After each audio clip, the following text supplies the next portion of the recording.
की कीमत 25 लाख रुपए।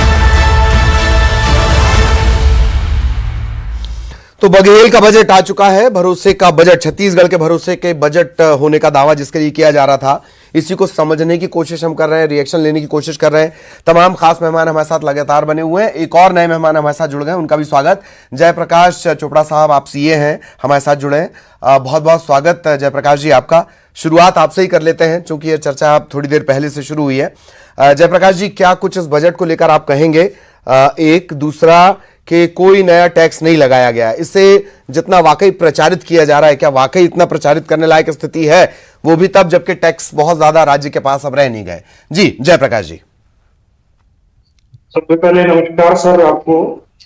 जी बोल सकते हैं अच्छा बजट है, और मैं समझता हूं किसी भी राज्य के लिए दो चीजें में निवेश करना बहुत जरूरी है, शिक्षा और स्वास्थ्य। और जैसा कि हम देख सकते हैं कि 101 नए जो स्कूल अंग्रेजी मीडियम आत्मानंद खुलेंगे, इससे कहीं ना कहीं इस राज्य के जो वंचित बच्चे हैं, जो इंग्लिश मीडियम में नहीं पढ़ पा रहे हैं, उनको मौका मिलेगा। उसके साथ साथ इन्होंने जो हेल्थ केयर में भी बड़ा निवेश किया है। इसके साथ साथ शिक्षित बेरोजगारों को 2500 रुपए प्रतिमाह बेरोजगारी भत्ता का जो बात किया गया है, वो भी सराहनीय कदम है। और जो राजीव शिक्षित, उसके अलावा राज्य में 4 नवीन चिकित्सा महाविद्यालय 200 करोड़ रुपए के खोलने का जो इन्होंने लक्ष्य लिया है इस बजट में, वो भी एक सराहनीय कदम है। बिल्कुल बिल्कुल जी। लगातार हमारे साथ मेहमान बने हुए। नरेश चंद्र गुप्ता साहब, आपके पास मैं आना चाह रहा हूं। कई मसले जिन्हें लेकर आप लगातार हमलावर रहे। एक बेरोजगारी भत्ते का मसला रहा, एक प्रधानमंत्री आवास योजना का मसला रहा। बेरोजगारी भत्ते का ऐलान आखिरकार हुआ, काफी ज्यादा अगर आपकी सरकारों के दौर से तुलना करें तो। एक बात, दूसरी बात कि प्रधानमंत्री आवास योजना ग्रामीण, इसके लिए भी भारी भरकम बजट रखा गया है। नरेश जी,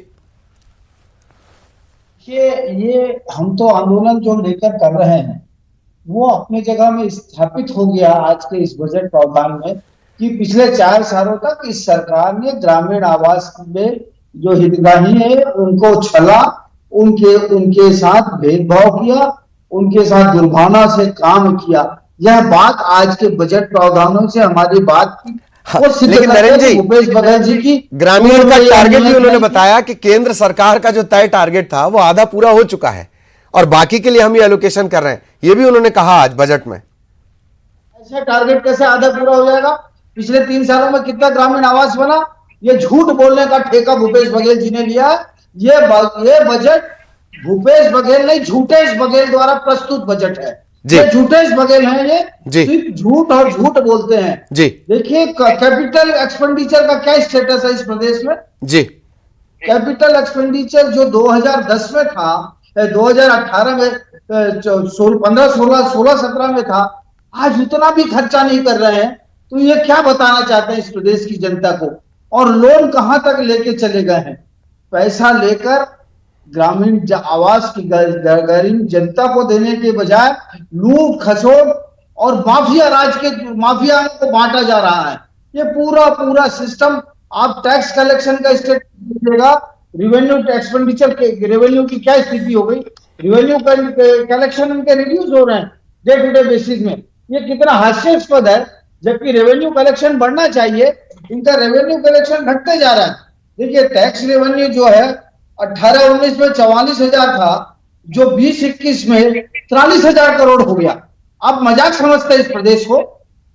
प्रदेश को क्या लूटने का सोटने का अड्डा बना रखा है? ये क्या मजाक बना रखा है इस पूरे प्रदेश के साथ? नॉन टैक्स रेवेन्यू जो थे 20,200 करोड़ थे 18-19 में, हाँ। जो घटकर 19,949 करोड़ हो गए 20-21 में। जी जी। मतलब ये क्या माहौल बना रहे हैं इस प्रदेश? ठीक, सुरेंद्र जी से जवाब ले लेते हैं। सुरेंद्र जी, माहौल बना दिया है आपने, रेवेन्यू कलेक्शन को लेकर भी बड़ा सवाल उठाया गया है नरेश जी की तरफ से, प्लीज।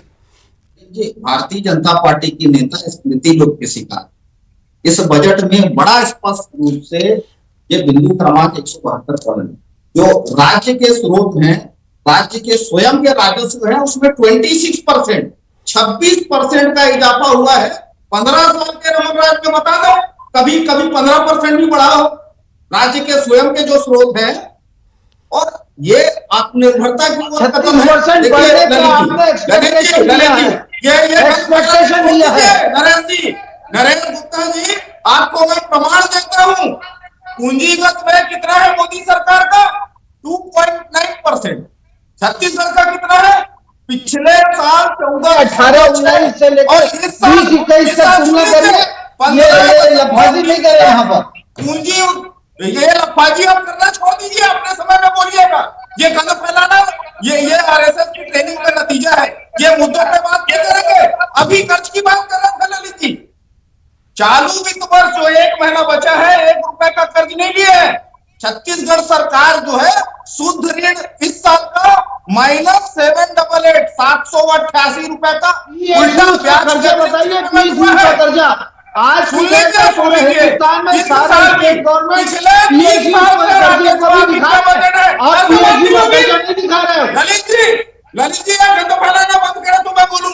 ठीक प्लीज नरेश जी सुनिए, कर्ज की, नरेश जी कर्ज की बात आप कर रहे हैं। 40,000 करोड़ तो आपका दिया हुआ कर्ज था उनके पास, उसको मिला के अभी 84,000 करोड़ के तकरीबन। 4 साल में सिर्फ 40,000 करोड़ हमने छोड़ा था, उसमें से 13,000 करोड़ रुपया जिस पर ये मंत्री थे वो था अजीत जोगी जी के कार्यकाल में, जिसपे ये वरिष्ठ मंत्री हुआ करते थे, उस कार्यकाल का था। अब सुरेंद्र जी को सुनेंगे। सुरेंद्र जी आप बोलिए, 1 मिनट नरेश जी, सुरेंद्र जी को सुन लेते हैं, फिर हमें तपेश सर के पास भी जाना है। प्लीज सुरेंद्र जी। 40,000 करोड़ ले लिया ललित जी। केंद्र की मोदी सरकार ने पिछले 7 साल में देश पर उनका कर्ज का भार 3 गुना किया।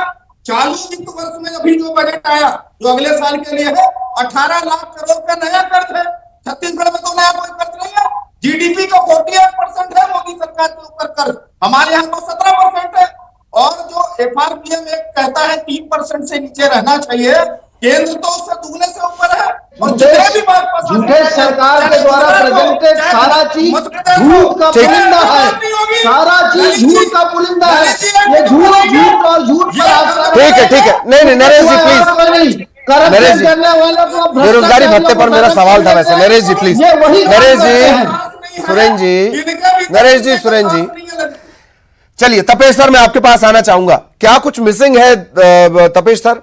लंबे अरसे से एक ऐलान किया गया, ओपीएस का ऐलान किया गया, कई और राज्यों में भी सरकार के आने में ओपीएस का बड़ा अहम योगदान है। ओपीएस क्या मिसिंग लगती है तपेश सर? जी देखिए, हर गवर्नमेंट अपने आवश्यकताओं को पूर्ति के लिए कर्ज लेती है। हाँ। यदि हम सूचकांक के हिसाब से देखें, सूचकांक इंडेक्स का मेरा कहना है कि हाँ। पहले मुद्रा का मूल्य क्या था? पहले 100 रुपए में या 2,000 रुपए में गुजारा चल जाता था। हाँ। आज वो 15,000 और 20,000 में गुजारा नहीं चल पा रहा ठीक है। ऐसे स्थिति में निर्माण कार्य और अपने समाज कल्याण कार्य पे हमको अनुपातिक रूप से वितरण करके चलना चाहिए था। बढ़ती हुई महंगाई के कारण आपके बजट के प्रावधान भी ज्यादा हुए, ज्यादा व्यय हुए, आपके कर नियोजन की क्षमता भी बढ़ी, पेट्रोल का रेट बढ़े तो आपके उसके साथ आपको राजस्व की भी उसी अनुपात में प्राप्ति हुई, तो उसी अनुपात में आपका व्यय भी बढ़ा। लेकिन अतिरिक्त भार जो पड़ा, मैंने पहले ही कह दिया था, जिसके कारण सरकार को ऋण लेना पड़ा।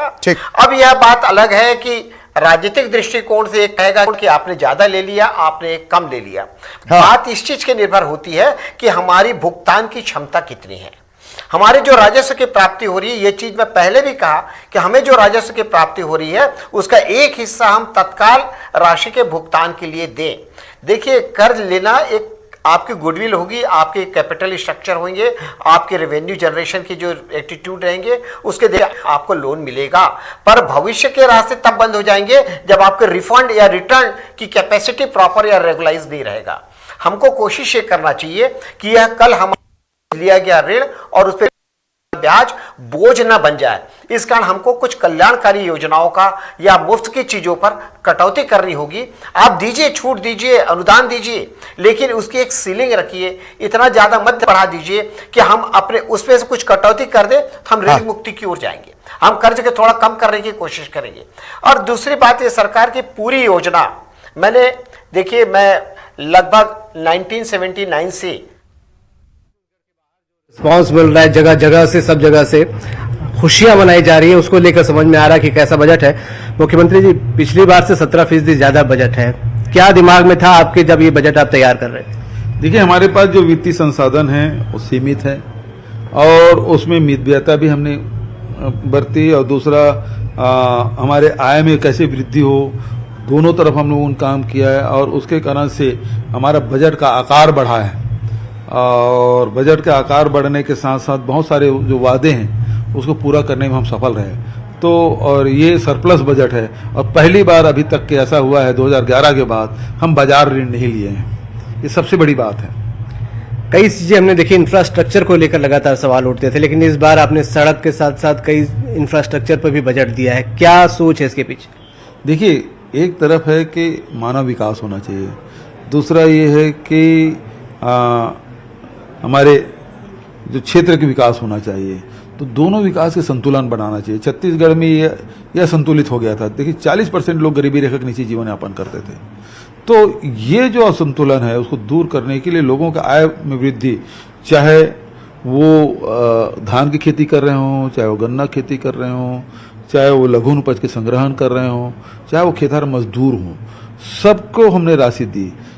अभी इस बजट में बेरोजगारी भत्ता का भी प्रावधान है। जो लगातार समाज की सेवा में लगे हैं, चाहे वो आंगनबाड़ी हो, कार्यकर्ता हो, सहायिका हो, कोटवार हो, पटेल हो, चाहे होमगार्ड हो, वो दिन रात हमारी सेवा करते हैं। उसके लंबे समय से उसकी मांग थी, उसको भी हम लोगों ने पूरा किया है। तो हमारी कोशिश ये है कि हर वर्ग तक पहुंचा जाए और उसके घरों में खुशियां पहुंचा हम सकें, ये हमारी कोशिश। बेरोजगारी भत्ते की बात आपने की, बहुत सारे आंकड़े विपक्ष बाहर गिना रहा है बेरोजगारी भत्ते को ले। देखिए, बेरोजगारी भत्ते के साथ साथ हम लोग उसे प्रशिक्षण की भी व्यवस्था करेंगे, ताकि वो बेरोजगारी भत्ता के सहारे ना रहे, बल्कि वो रोजगार हो, उनको मिल सके। बेरोजगार नहीं, बार रोजगार हो। एक बात और यहाँ पर सामने आ रही, विपक्ष कह रहा है समय बहुत कम है सरकार के पास, जमीन पर उतारने के लिए क्या कुछ दिमाग में चल रहा है? अब देखिए, आंगनबाड़ी कार्यकर्ता जो पेमेंट करना है वो तो 1 अप्रैल से शुरू हो जाएगा भाई, उसमें करने की जरूरत है। दूसरी बात है, जो निर्माण कार्य है उसके लिए लगातार, चाहे शहरी क्षेत्रों में आप देखेंगे सब जगह उसके टेंडर की मतलब जो उसके डीपीआर बनना, उसके टेंडर करने की प्रक्रिया सब हो गया, 1000 करोड़ की उसकी व्यवस्था है। पीडब्ल्यूडी में जो दिए हैं तो वो तो लगातार ऑनगोइंग प्रोसेस चलते ही रहता है उनका काम, उसे तो आप रोक नहीं सकते। तो ये योजना को जमीन में लाने में हमको कोई दिक्कत नहीं है, लगातार हमारा प्रयास है और उसका लाभ छत्तीसगढ़ को मिलेगा। चुनावी साल है, किस तरीके से देख रहे हैं, क्या कोई टारगेट दिमाग में सेट किया है, इससे कितना फायदा देख रहे हैं? देखिए, हम लोग तो लगातार जो जनता से वादा किए थे, जनता यदि खुश है तो हमको आशीर्वाद मिलेगा ही, चाहे किसान हो, मजदूर हो, चाहे आदिवासी हो, अनुसूचित जाति को, नौजवान हो, महिला हो, सबके लिए हम लोग किया। हम तो गौ माता के लिए किए हैं, तो सबका आशीर्वाद हमको मिलेगा। क्या कोई टारगेट सेट कर रहे हैं? अब 71 हमारे पास हो गए हैं, तो 71 मेंटेन करना हमारे लिए चुनौती है। तो हमसे बात करने के लिए शुक्रिया। तो मुख्यमंत्री भूपेश बघेल थे और 71 मेंटेन करने की कोशिश होगी, सभी वर्गों को इसमें कुछ न कुछ देने की कोशिश थी, और सबसे इंपॉर्टेंट चीज जमीन पर उतारने के लिए सरकार ने कहा है कि बहुत तेजी के साथ इस पर वो काम करेगी, इस बजट को। कैमरामैन रोहित के साथ अभिषेक शुक्ल, न्यूज 18 छत्तीसगढ़। तो मुख्यमंत्री को आप सुन रहे थे और चर्चा उनसे न्यूज 18 एक्सक्लूसिव की वो भी हमने सुनी। तो अब मोड थोड़ा चुनावी हो चला है और लगातार हमारे खास मेहमान हमारे साथ बने हुए हैं। जयप्रकाश जी, आपके पास मैं आना चाहूंगा थोड़ी देरी से भी, चूंकि जयप्रकाश जी हमारे साथ जुड़े हुए थे। जयप्रकाश जी, कहां आपको लगता है कि थोड़ा और फोकस सरकार का होना चाहिए था और कहां थोड़ी और कमी रह गई? जी जयप्रकाश जी। इसमें सरकार का पूरा फोकस जो है, मेरे हिसाब से, जो एक तो बेरोजगारी भत्ता जो आया है उसमें 2500 रुपए प्रतिमाह आज की डेट में जो है वो उतना नहीं रहता। और दूसरा जो मेरे हिसाब से शिक्षा और स्वास्थ्य में जो इन्होंने किया है उसमें जो इम्प्लीमेंटेशन है, बजट लाना एक चीज है और उस पे जो आगे इम्प्लीमेंटेशन चीजों का होना है, हाँ। वो ढंग से करे, तब ये सरकार में सही मायने में मतलब जीत होगी। जी जी चलिए, नरेश जी भी हमारे साथ लगातार बने हुए। नरेश जी, अभी एक रिएक्शन आया, अभी हमने सुना सीएम साहब को, और इससे पहले भी उनका ये बयान आया था कि जनता हमें आशीर्वाद देने के लिए आतुर है, मतलब चुनावी जीत को लेकर उन्होंने ये दावा कर दिया। बजट पर चर्चा के साथ साथ इस पर भी एक रिएक्शन। नरेश जी, देखिए, ये मुख्यमंत्री जी का ये सपना देख रहे हैं। अब धरती में उनको जनता उनको सिरे से खारिज करने जा रही है।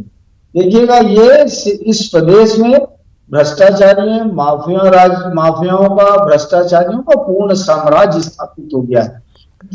भारत सरकार की एजेंसीज को यहाँ काम नहीं करने दिया जाता है। यहाँ स्थिति ये है कि आपको चारों तरफ लॉ एंड ऑर्डर समाप्त हो चुका है।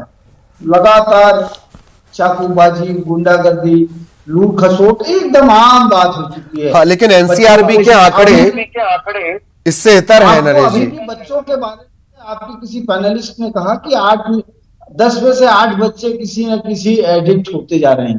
तो ये क्या चीज दे रहे हैं आने वाली नव पीढ़ियों को? ये सिद्ध होता है साहब, बहुत ही दर्द है इस बात का।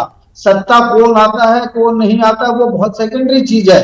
प्रदेश में हमें भी रहना है, हमारी आने वाली पीढ़ियां भी इस प्रदेश में रहेगी। भूपेश जी, आपकी और मेरी पीढ़ियां भी इस प्रदेश में रहेगी।